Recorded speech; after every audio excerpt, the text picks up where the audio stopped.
Muy buenos días. Bienvenidos a nuestro tercer día de programa en torno al agua. Gracias por seguir acompañándonos. Hoy estaremos tratando lo relacionado a la meta 3 del Plan Nacional de Seguridad Hídrica. Hablaremos de riesgos hidrometeorológicos, es decir, los riesgos de sequías e inundaciones. Ahora tenemos el contexto perfecto para dar paso a la conferencia magistral de esta mañana a cargo del ingeniero Alejandro Liñayo Rivero. Alejandro Liñayo fue viceministro para la Gestión de Riesgos y la Protección Civil de Venezuela,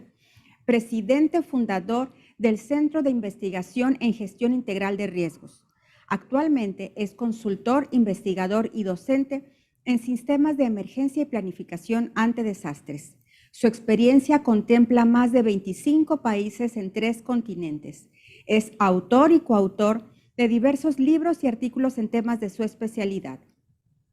El ingeniero Liñayo terminó recientemente un trabajo a cargo de Conagua y financiado por el BID sobre gobernanza del riesgo en Panamá, así que hoy nos presenta parte de sus conclusiones en la ponencia Aportes a la gobernanza de la gestión del riesgo hidrometeorológico en Panamá. Sus preguntas pueden hacerlas al chat de Zoom y también pueden etiquetar sus comentarios con el hashtag Semana del Agua PMA. Adelante, Alejandro.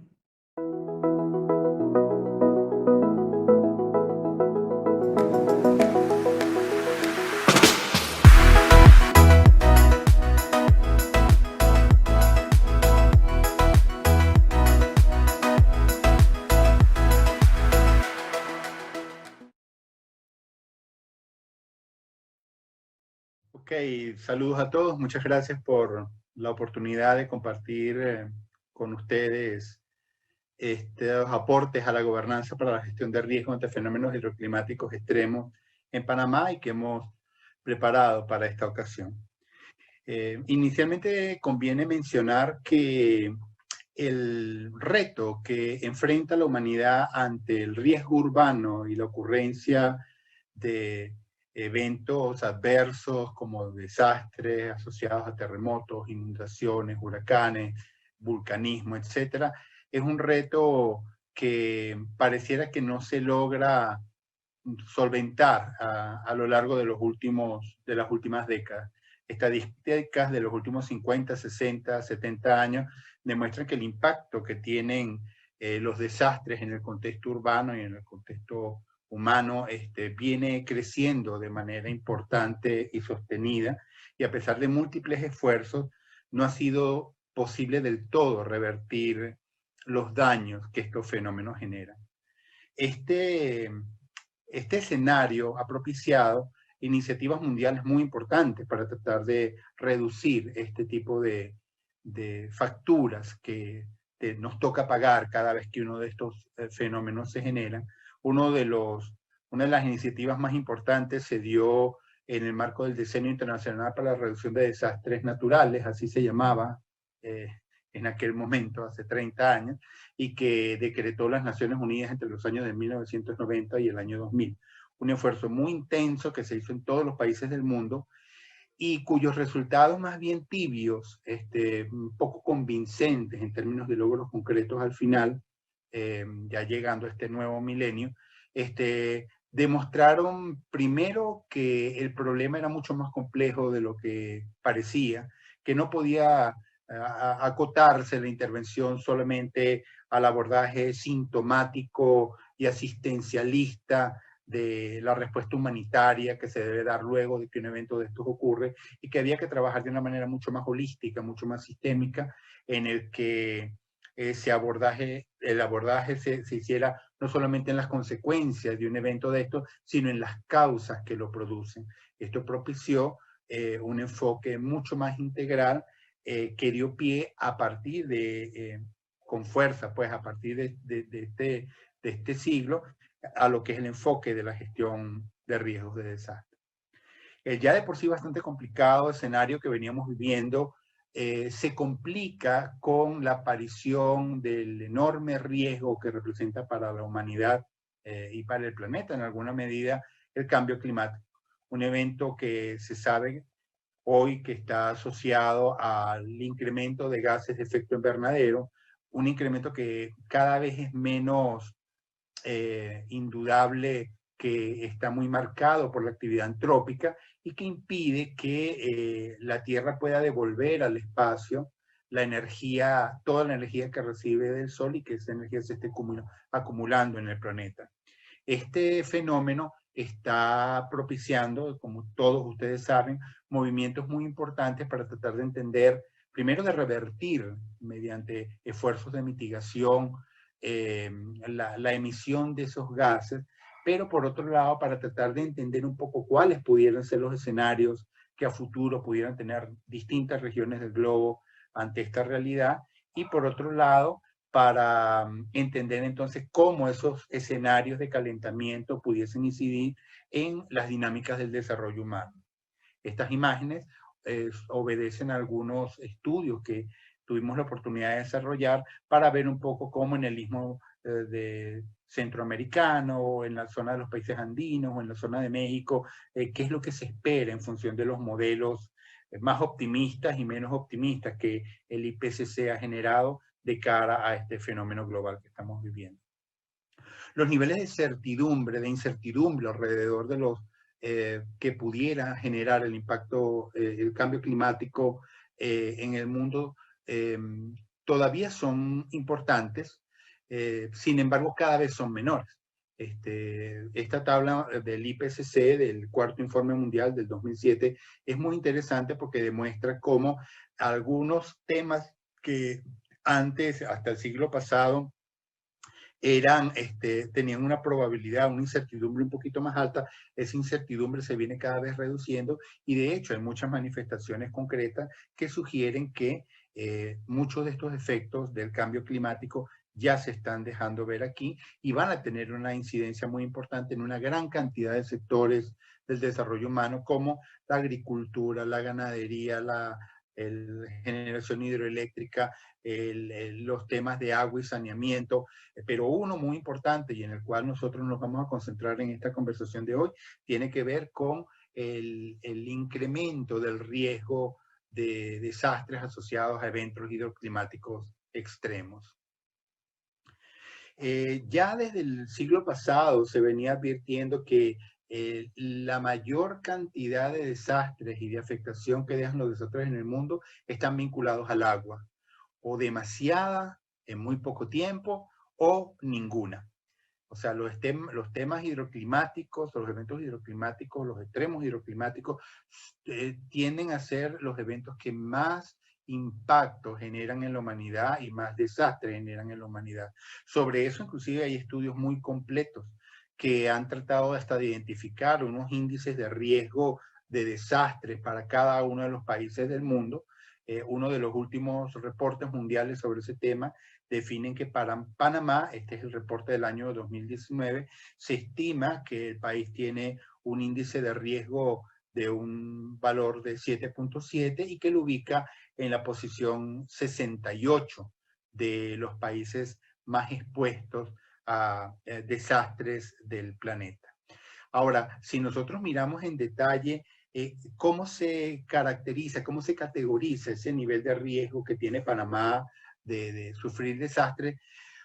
algunos datos muy interesantes afloran cuando analizamos la data histórica de eventos adversos que lleva su Sistema Nacional de Protección Civil, un registro bastante bueno, bastante completo, y que desde el año 86 hasta la fecha llevan un total de 3.331 eventos adversos registrados en ese país. Lo curioso es que de esos 3.331 eventos, el 94% de los eventos que se registran, que están registrados en esa base de datos, obedecen a lo que pudiéramos llamar eventos asociados, eventos de carácter hidroclimático. Eso incluye sequías, inundaciones, tormentas eléctricas, aludes torrenciales, etcétera, ¿no? Y un dato más interesante aún es que desde ese 94%, que de por sí, de ese 94% de eventos, a ese 94% de eventos se asocia el 98% de las pérdidas asociadas en el sector vivienda y el 91% de los afectados, de las personas afectadas, sino de ese gran conjunto de eventos hidroclimáticos, solamente deja aquellos eventos asociados a la ocurrencia de lluvias intensas, o sea, eliminando las sequías, eliminando los daños por tormentas eléctricas y otro tipo de eventos. Solamente nos concentramos en eventos asociados a inundaciones, aludes torrenciales, movimientos de masa disparados o que son apoyados de alguna manera por precipitaciones importantes. El efecto acumulado en el sector vivienda es del 90% y el daño también en las personas es del 89.63%, o sea, del 90%. Quiere decir que en Panamá, claramente, así como en buena parte de los países de América Latina en que hemos trabajado, el reto más importante que hay que enfrentar alrededor de abordar la temática de los eventos hidroclimáticos extremos es el de las lluvias extremas y los fenómenos que éstas pueden ocasionar. Entonces, ¿qué hacer ante esta temática? Bueno, ante esta temática, como ya decíamos anteriormente, uno de los primeros elementos que se han entendido es que hay que trabajar mucho más en las condiciones que permiten que estos escenarios de riesgo se construyan. Y eso obliga a mirar los procesos de ordenación de territorio, la forma como se construye infraestructura y vivienda, la infraestructura de servicios públicos, los mecanismos de educación. Todos estos actores son de alguna manera los que de una manera más poderosa inciden en la construcción de los escenarios. Obviamente que cuando esos escenarios están construidos, e inclusive cuando esos escenarios dejan de ser escenarios de riesgo y se convierten en escenarios de calamidad, tienen que participar unos actores que por lo general tienen muchísimo trabajo. Nos referimos a la gente de la protección civil, los bomberos, los sistemas de atención de emergencia, pero estos actores no son, digamos, los que construyen las condiciones de riesgo de nuestros países y la responsabilidad entonces amerita ser llevada a un plano mucho más cercano al de los actores del desarrollo. A mí con frecuencia me preguntan en el contexto latinoamericano si nosotros hemos avanzado de alguna manera en la consolidación del enfoque de la gestión de riesgo en nuestro continente, y yo siempre contesto que sí y no. En efecto, sí hay un avance muy importante, se han creado plataformas nacionales, existen marcos legales muy buenos. Panamá es un excelente ejemplo de un trabajo muy importante que se ha desarrollado en este sentido, pero falta todavía mucho que hacer para avanzar en esa transversalización, esa integración de los principios de la gestión de riesgo, no como un ámbito sectorial de desarrollo adicional, que debe ser atendido por un ministerio, sino como un condicionante transversal de sostenibilidad de los esfuerzos que hacen todos y cada uno de los actores de desarrollo sectorial de un país. Entonces, en ese sentido, todavía es necesario definir cosas. Y pareciera, la experiencia nos ha demostrado, no solamente en nuestros trabajos en América Latina, sino algunas cosas que hemos hecho también en Asia, en África también hemos hecho algunos trabajitos, es que la gestión de riesgo logra aterrizarse mucho mejor en agendas concretas de actuación cuando tú defines, cuando tú logras acotarla, por lo menos en tres ejes fundamentales. Uno, en el eje de amenazológico. La gestión de riesgo ante cuál tipo de amenaza vamos a trabajar. Si estamos hablando de terremotos, inundaciones, de volcanes, de aludes torrenciales, esa acotación es importante. El segundo eje es un eje mucho más anclado al territorial. ¿En qué lugar específico vamos a implementar esta política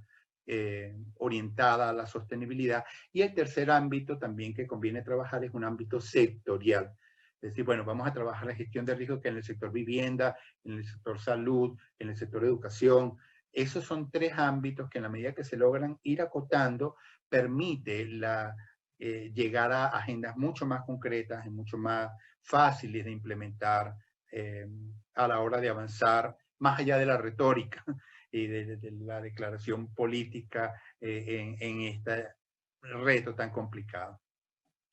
En el marco de avanzar en ese sentido, se han hecho varios estudios. Yo quisiera mencionar brevemente, por lo menos un estudio que acaba de ser publicado por el Banco Interamericano de Desarrollo. Este es un trabajo que desarrollamos en el año 2017, orientado a identificar estrategias financieras que pudieran apoyar la adaptación al cambio climático en América Latina y el Caribe, particularmente en tres sectores: el sector de agua y saneamiento, en el sector de desechos sólidos, que es un ámbito sectorial que tiene que tomar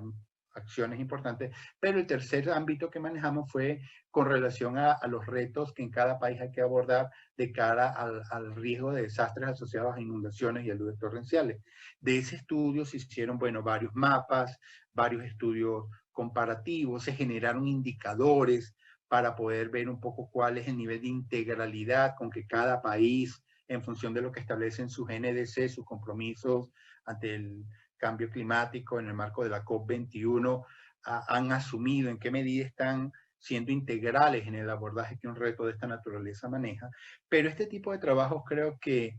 es menos interesante de cara a este evento que el que pudiéramos mencionar específicamente en el marco de un estudio que tuvimos la suerte de desarrollar el año pasado, específicamente para el caso de Panamá. Fue un trabajo que hicimos para el CONAGUAS, que contó con el apoyo del Banco Interamericano de Desarrollo también, y que estaba orientado a tratar de identificar algunas estrategias que pudieran permitir mejorar la gobernanza para la gestión del riesgo de desastres hidroclimáticos en Panamá. Este trabajo culminó con la entrega de tres aportes. Uno, un diagnóstico de qué es lo que pareciera que dice la situación actual de los esfuerzos que se vienen desarrollando. Un segundo, que es una estrategia que pudiera ser considerada de cara a los avances que tiene Panamá, que son muy importantes, y aquellas debilidades que pudieran requerir ser atendidas adicionalmente. Y finalmente, una recopilación de experiencias de interés de distintos países que pudieran ser interesantes para el caso panameño en función de la realidad particular en la que Panamá tiene que afrontar este tipo de retos, ¿no? Con relación al diagnóstico es muy interesante y es realmente obligatorio decir que Panamá es un país que, cuando lo comparamos con otros países de América Latina que hemos trabajado en este tema, demuestra una gran cantidad de avances en esta temática. Panamá ha desarrollado un marco normativo que realmente es reconocido, han logrado algunos avances interesantes, por lo menos en el sector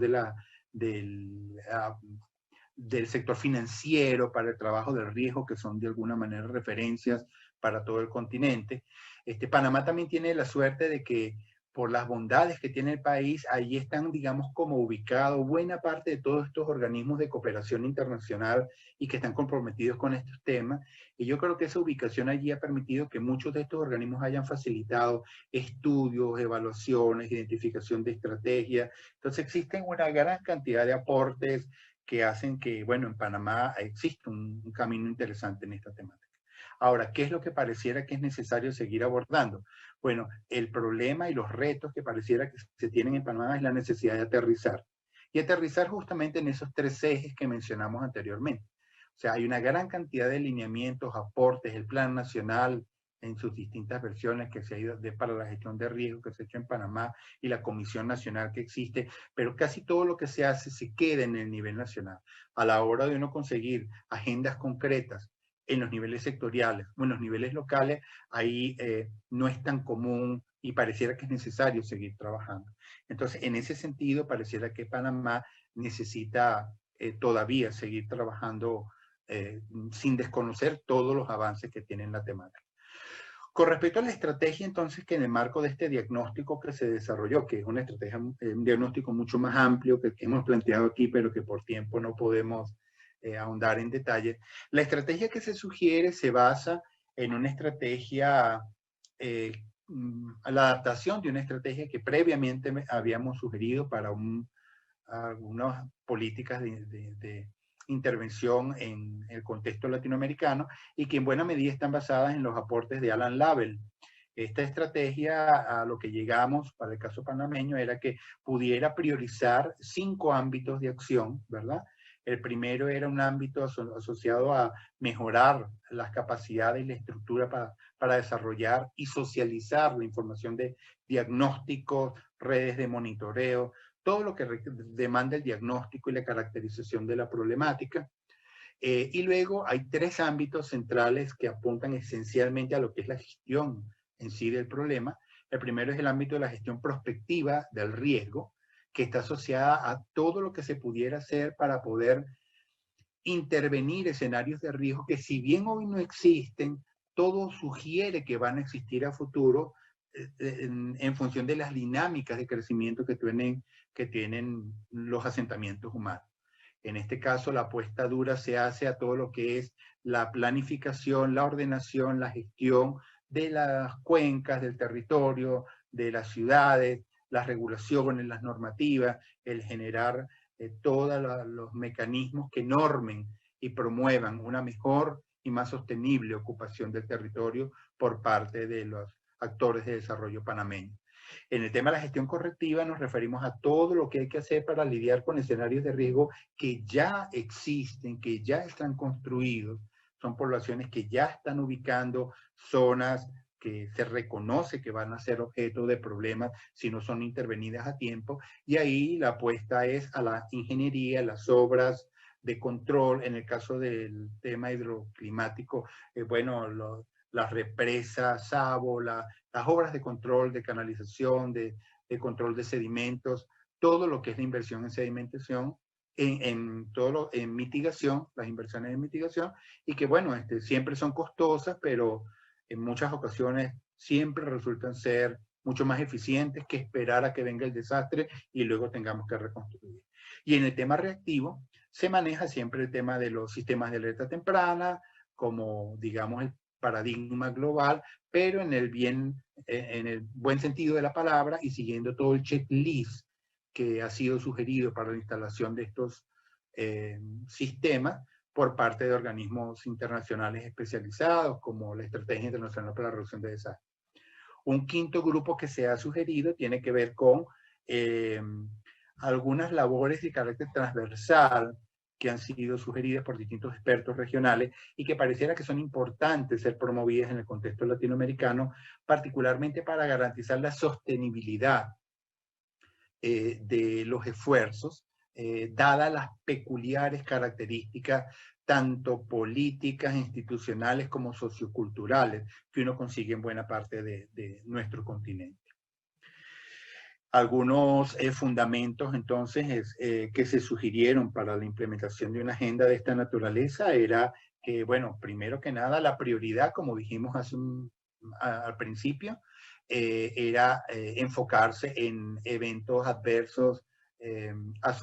hidroclimáticos asociados a lluvias intensas, ya sea en duración o en volumen de agua que cae en muy poco tiempo o en intensidad.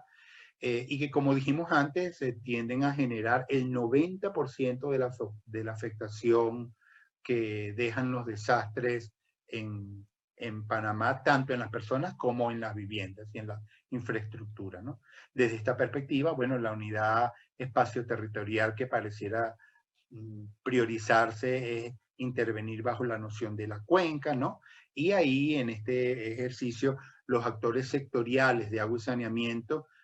tienen un papel fundamental, pues, un papel protagónico. Un aspecto al que quiero referirme y que es muy importante tomar en cuenta no solamente en el contexto panameño, sino en el de toda América Latina, es lo que llamamos elementos fundamentales o cruciales del contexto latinoamericano. Comúnmente las agendas de intervención que se hacen para trabajar este tipo de problemas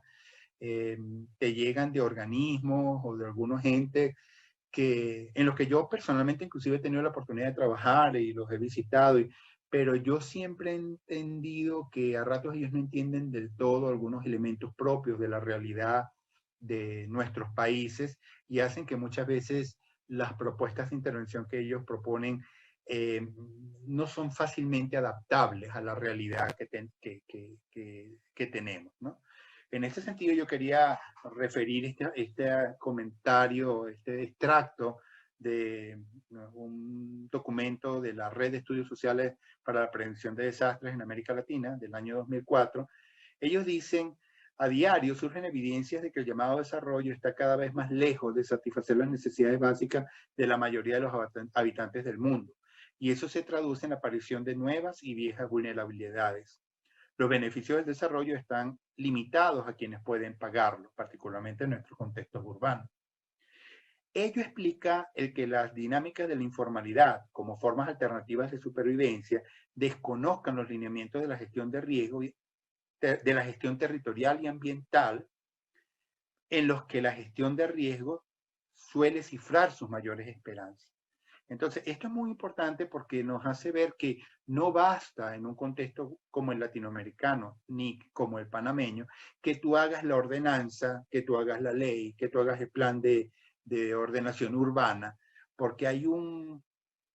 fenómeno sociocultural que se da en muchas de nuestras ciudades que realmente para ellos es invisible esos planes, esas formas de normar y controlar la ocupación. Y eso particularmente en el caso de Panamá, que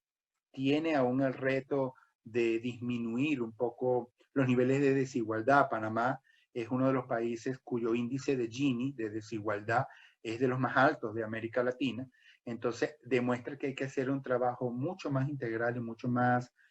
pertinente con la realidad de esas comunidades a la hora de tratar de lograr formas más sostenibles de ocupación del territorio y de convivencia con las dinámicas del territorio. Finalmente, sobre las experiencias regionales que se mencionan y que nos parece que son de interés, es que si bien en la agenda de acciones prioritarias que son sugeridas, aparecen muchos esfuerzos comunes en términos de desarrollo de técnicas, de capacidades de diagnóstico, de diseño de obras, de instalación de redes y del fortalecimiento de la institucionalidad para el monitoreo de variables meteorológicas, hidroclimáticas. Un esfuerzo en el cual realmente vemos con muy buenos ojos las iniciativas que se vienen llevando adelante en Panamá en el marco de crear estas nuevas instituciones para el monitoreo del clima, de variables meteorológicas, este instituto de meteorología, hidrología, son definitivamente pasos, en mi opinión, muy acertados que pudieran aportar esta temática. Sin embargo, existen algunas experiencias que nos parecen interesantes que pudieran ser promovidas en contextos como el panameño y que sobre las cuales pudiéramos mencionar por lo menos la consolidación de agendas de investigación aplicada. Esa es una experiencia que hemos tenido la oportunidad de promover en distintos países y yo creo que ese es un esfuerzo muy interesante, el poder contar en el país con una agenda concreta de problemas específicos y ámbitos de actuación específicos,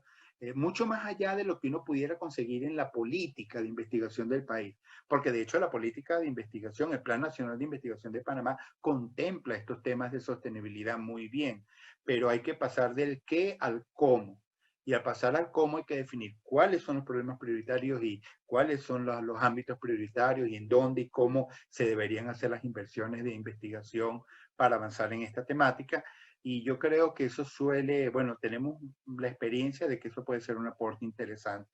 Otro tema donde también creemos que es útil desarrollar esfuerzos es en la identificación de indicadores y modelos de buenas praxis, benchmarkings, que permitan identificar cómo algunos actores, particularmente en los niveles locales y sectoriales de desarrollo, pudieran estar haciendo bien o mal a la hora de tomar en cuenta los criterios del riesgo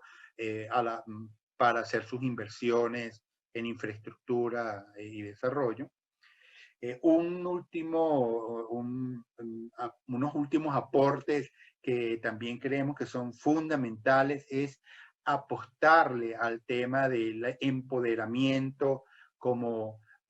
esfuerzo fundamental para garantizar o avanzar en la gobernanza de la gestión local del riesgo. En este sentido, cada vez es más importante que en esos sistemas de información geográficos que se desarrollan para poder caracterizar los escenarios de riesgo urbano de una región, así como tú consideras las variables físicas, geológicas, hidrológicas o inclusive la infraestructura, el catastro, aparte de esos elementos, digamos, de hardware de los escenarios de riesgo, es muy importante también considerar esos elementos de software que en el contexto latinoamericano son tan importantes y tan definitorios. Entonces, hacer mapas que permitan caracterizar el riesgo, la percepción social de riesgo que tiene la gente, hacer mapas de vulnerabilidad social, definir mejor eso en función de la realidad panameña, e inclusive generar tecnologías como esta que mostramos ahí en la pantalla, que permitan el acceso sencillo. Hoy por hoy hay muchas herramientas, en los smartphones, en donde la gente pueda ver en dónde está parado, dónde está la escuela de su hijo, cuál, si está en un paleocauce, qué cosas pudiera hacer para evitar esos niveles de exposición. En la medida que se logra ese nivel de socialización de información, tenemos la experiencia propia de que cuando hemos desarrollado estas tecnologías, se logran procesos muy interesantes y desde la base que tienden a apuntar a un nivel de empoderamiento de la gente que a la vez lleva a un nivel de negociación entre los habitantes y las instituciones en donde siempre se logran agendas mucho más sensatas, mucho más negociadas y mucho más sostenibles a la larga de lo que se pudiera hacer en cada localidad a la hora de abordar no solo los protocolos de preparación y respuesta y qué hacer antes, durante y después de la inundación, sino de qué manera debemos nosotros controlar o intervenir en los procesos de ocupación que se dan aquí, con el fin de evitar que se construyan los escenarios de riesgo que pudieran ser la génesis de nuestros futuros desastres, ¿no? Entonces, bueno, estas son algunas de las herramientas que uno va viendo que pareciera que tienen incidencia y pudieran acelerar, digamos, los procesos de cambio que la gestión integral de riesgos de eventos hidroclimáticos externos pudiera demandar en un contexto como el panameño y en general como el latinoamericano. Y bueno, en líneas generales, eso es lo que yo había preparado para compartir con ustedes en estos minutos. Estoy muy agradecido por la oportunidad y bueno, siempre contento de ver la manera como Panamá y ojalá el resto de los países de América Latina puedan seguir avanzando en esta temática. Muchas gracias a todos por su tiempo, ha sido un placer.